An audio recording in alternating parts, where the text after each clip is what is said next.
Concede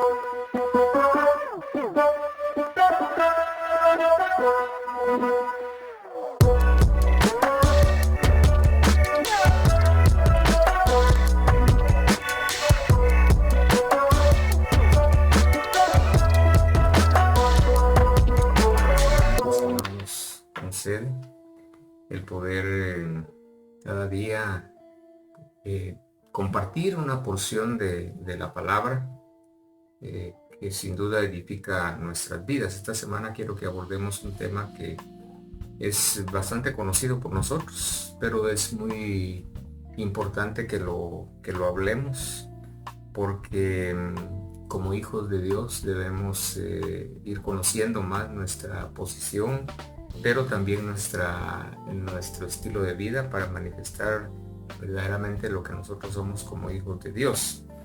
Y creo que a veces parecieran un poquito repetitivos los temas, pero me viene a la mente lo que Pablo le decía a los filipenses: a mí a la verdad no es molesto el escribiros las mismas cosas y para vosotros es seguro. O sea que aunque es un tema que hemos abordado mucho, yo creo que es de suma importancia, y me refiero al tema de la genética de la iglesia.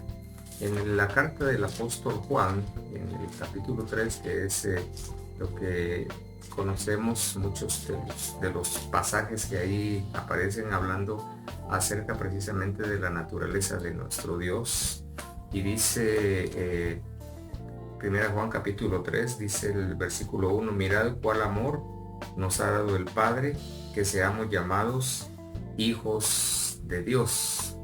Y el versículo 9 de ese mismo capítulo dice: cualquiera que es nacido de Dios no hace pecado, porque su simiente está en él y no puede pecar porque es nacido de Dios. Es bien importante, hermanos, que nosotros recordemos que tenemos una naturaleza, tenemos una genética, como es el tema de esta semana, ¿verdad? La genética de la iglesia, que es la naturaleza divina, la simiente divina, como dice también el mismo Juan en el Evangelio, de que fuimos nosotros engendrados no por voluntad de varón, sino por voluntad de Dios. Entonces es la voluntad de Dios por la cual nosotros ahora podemos declarar que somos hijos de Dios y que somos participantes de la naturaleza divina. También el apóstol Pedro nos habla en sus cartas, regresando un poquito a la segunda carta del apóstol Pedro,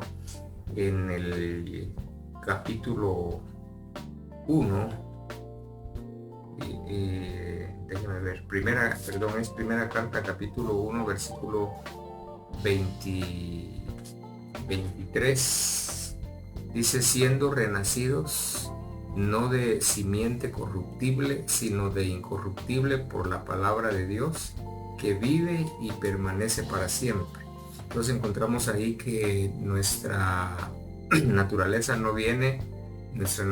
como hijos de Dios no viene de una simiente corruptible, como sucede en el ámbito natural, que heredamos de nuestros padres una naturaleza corrupta a causa del pecado. Desde que Adán pecó, entonces el pecado ha venido a todos los seres humanos, todos los que nacemos en el sentido físico, nacimos en pecado.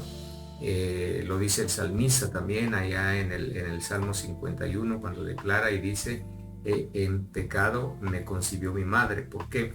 Porque hay una naturaleza que nos heredaron nuestros padres, que es una naturaleza corrupta. Pero nosotros ahora que nacimos de nuevo, que somos una nueva criatura, que somos hijos de Dios, somos renacidos de una simiente o de una semilla que no es corrupta. ¿Por qué? Porque es la simiente que viene de Dios. Es una semilla incorruptible. Por eso es que nosotros entonces somos participantes, como dice la segunda carta también del apóstol Pedro, en el capítulo 1, en el versículo 4, dice: por las cuales nos son dadas preciosas y grandísimas promesas, para que por ellas fueseis hechos, dice, participantes de la naturaleza divina, habiendo huido de la corrupción que está en el mundo por concupiscencia. O sea, este pasaje nos muestra los dos aspectos, cómo nosotros huimos de la naturaleza corrupta y ahora somos participantes de una naturaleza divina. Entonces podemos decir que al hablar de la genética de la iglesia, somos nosotros participantes de esa genética divina, que es la esencia de Dios. Vamos a continuar en los demás días hablando de este tema tan importante. Dios los siga bendiciendo, hermanos. Amén.